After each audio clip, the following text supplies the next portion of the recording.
Operation లేకుండా మోకాళ్లు మరియు నడుము నొప్పులకు అత్యాధునిక చికిత్స డాక్టర్ భావన హర్వాని గారి ఆధ్వర్యంలో ఆర్ఎఫ్ఏ మరియు ప్లాస్మా పద్ధతిలో చిన్న ఇంజెక్షన్ తో పరిష్కారం. Hospitals road number 12 Banjara hills. Bandi Sanjay కొడుకు లైంగిక వేధింపులపై టీ న్యూస్ పోరాటం ఫలించింది. ఎట్టకేలకు తోక ముడిచి దిగొచ్చింది రాష్ట్ర ప్రభుత్వం. బండి భగీరథ్ పోక్సో కేసుపై గత 3 రోజులుగా టీ న్యూస్ వరుస కథనాలు ప్రసారం చేస్తోంది. అయితే టీ న్యూస్ తప్ప బండి కొడుకు వార్తను ఏ ఇతర ఛానల్ కూడా కవర్ చేయలేదు. ఉద్దేశపూర్వకంగానే వార్తను తొక్కిపెట్టారు. పోక్సో కేసు విషయంలో సర్కారు వైఖరిపై ప్రజల నుంచి తీవ్ర వ్యతిరేకత వ్యక్తమైంది. ప్రజల్లో ఆగ్రహం పెరగడంతో తప్పనిసరై విధి లేక స్పందించారు రేవంత్. బండి భగీరథ్ వ్యవహారం ఇప్పుడు తనకు తెలిసినట్టుగా బిల్డప్ ఇచ్చేందుకు రేవంత్ కవరింగ్ డ్రామాలు మొదలుపెట్టాడు. పోక్సో కేసుపై చర్యలు తీసుకుంటున్నట్టుగా రేవంత్ హడావిడి చేస్తున్నాడు.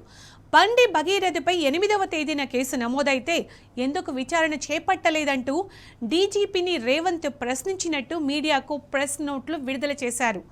మోదీ పర్యటన వల్లే చర్యలు తీసుకోలేదని డీజీపీ విచిత్రమైన వివరణ ఇచ్చాడు. మోదీ పర్యటన ఉంటే మాత్రం మైనర్ బాలికను లైంగికంగా వేధించిన వారిని అరెస్టు చేయరా?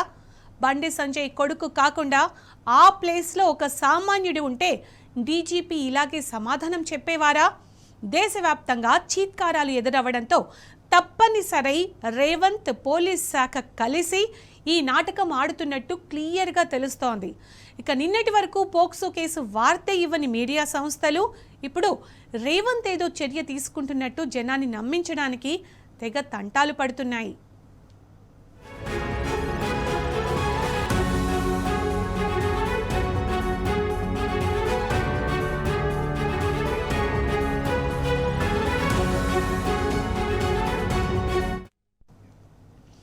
ఇక ఇదే అంశానికి సంబంధించి పూర్తి సమాచారం మా ఇన్పుట్ ఎడిటర్ సూరజ్ అందిస్తారు. సూరజ్, అటు కేంద్ర ప్రభుత్వంలో కేంద్ర మంత్రిగా ఉన్న బండి సంజయ్ వ్యవహారం కావచ్చు, ఇటు రాష్ట్ర ప్రభుత్వ ముఖ్యమంత్రి వ్యవహారం కావచ్చు, ఇద్దరు వ్యవహారం కూడా నువ్వు కొట్టినట్టు చేయి నేను ఏడ్చినట్టు చేస్తానన్న చందంగా ఉందనే ఒక చర్చ మాత్రం బాహాటంగా జరుగుతుందని చెప్పాల్సి ఉంటుంది. పేట్ బైజాబాద్ పోలీస్ స్టేషన్ లో బండి భగీరథ్ పైన నమోదైన కేసు పై తక్షణమే విచారణ మొదలుపెట్టాలని ముఖ్యమంత్రి రేవంత్ రెడ్డి 3 రోజుల ఆలస్యంగా స్పందించిన వ్యవహారం కొంత వివాదాస్పదం అవుతున్న పరిస్థితి అయితే కనిపిస్తుంది. డీజీపీ సివి ఆనంద్ పిలిచి ఆయన ఇవాళ విచారణకు ఆదేశించినట్టుగా కూడా అధికారిక సమాచారం వెలువడిన విషయం తెలిస్తే, అయితే 8వ తేదీన ఫిర్యాదు చేస్తే ఇప్పటి వరకు ఎందుకు స్పందించలేదని చెప్పేసి డీజీపీ ముఖ్యమంత్రిని ప్రశ్నించారని చెప్పేసి కూడా అధికారికంగా వెలువరించారు. కేసు వివరాలను డీజీపీ సివి ఆనంద్ ముఖ్యమంత్రి రేవంత్ రెడ్డికి వివరించినట్టుగా కూడా ప్రధానమంత్రి మోడీ పర్యటన నేపథ్యంలో పోలీస్ సిబ్బంది అంతా భద్రతా ఏర్పాట్లో నిమగ్నమయ్యారని చెప్పేసి కూడా ఈ సందర్భంగా డీజీపీ ముఖ్యమంత్రికి వివరించినట్టుగా కూడా ఒక సమాచారం వెలుగులోకి వచ్చిన విషయం తెలిస్తే, కేసు సమగ్ర విచారణ కోసం ప్రత్యేక టీంలను ఏర్పాటు చేయాలని ముఖ్యమంత్రి డీజీపీని ఆదేశించినట్టుగా కూడా అధికారికంగా వెల్లడించిన పరిస్థితి కనిపిస్తుంది. మొత్తం మీద ప్రభుత్వం కొంత ఆలస్యంగా స్పందించిందనే విమర్శలు అయితే తీవ్రంగా వినిపిస్తున్నాయి. ఎందుకంటే బండి సంజయ్ కొడుకుపై చర్యలు తీసుకోవాలని గత 3 రోజులుగా టీఆర్ఎస్ పార్టీ పోరాటం చేసిన విషయం తెలిస్తే, పేట్ బషీరాబాద్ పోలీస్ స్టేషన్ లో బండి భగీరథ్ మీద పోక్సో కేసు నమోదైన తర్వాత బీఆర్ఎస్ శ్రేణులు పెద్ద ఎత్తున ఆందోళనకు దిగాయి. అసలు బండి భగీరథ్ పైన చర్యలు తీసుకోవాలి, వెంటనే అరెస్ట్ చేయాలని చెప్పేసి కూడా బాల హక్కుల పరిరక్షణ కమిషన్ చైర్పర్సన్ కొత్తకోట సీతా దయాకర్ రెడ్డి కూడా స్పందించిన పరిస్థితి మనం చూస్తూనే ఉన్నాం. నగర పోలీస్ కమిషనర్ నుంచి వివరాలు తెప్పించుకున్న విచారణ కోసం ప్రత్యేక బెంచ్ ఆమె ఏర్పాటు చేసిన పరిస్థితి కూడా మనం చూస్తూనే ఉన్నాం. ఇన్ని పరిణామాలు జరుగుతున్నా కానీ ప్రభుత్వం ఆలస్యంగా స్పందించిన తీరుపైన అనేక అనుమానాలు వ్యక్తం అవుతున్నట్టుగా కూడా వినిపిస్తోంది. అంటే ఇది ఒక మ్యాచ్ ఫిక్సింగ్ లాగా నువ్వు కొట్టినట్టు చేయి నేను ఏడ్చినట్టు చేస్తాననే సందంగా వివరిస్తున్నారు. అసలు నిజంగా చిత్తశుద్ధి ఉంటే కేసు నమోదైన వెంటనే బండి భగీరథ్ పైన చర్యలు తీసుకోవాల్సిన అవసరం ఉందని చెప్పేసి అభిప్రాయాలు వ్యక్తమవుతున్నాయి. సూరజ్, ఇన్ని రోజులు ఒక్క మీడియా సంస్థ కూడా ఏది కూడా పోక్సో కేసు నమోదైనట్టు బండి భగీరథ్ పైన ఎవరు చూపించలేదు, పెద్దగా దాని గురించి మాట్లాడింది లేదు. కానీ ఇప్పుడు మాత్రం చెప్తున్నారు సీఎం రియాక్ట్ అయ్యారని.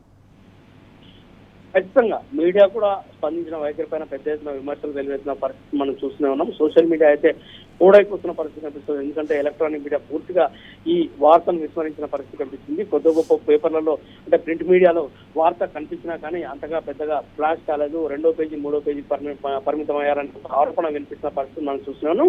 ఈ నేపథ్యంలోనే ముఖ్యమంత్రి స్పందించిన తీరుపైన కూడా విమర్శలు వెలువెత్తున్నాయి. ఎప్పుడో 3 రోజుల క్రితం కేసు నమోదైతే ఇంత ఆలస్యంగా స్పందించిన ఆయన పూర్తిగా రాజకీయ కోణంలో చూస్తున్నారు.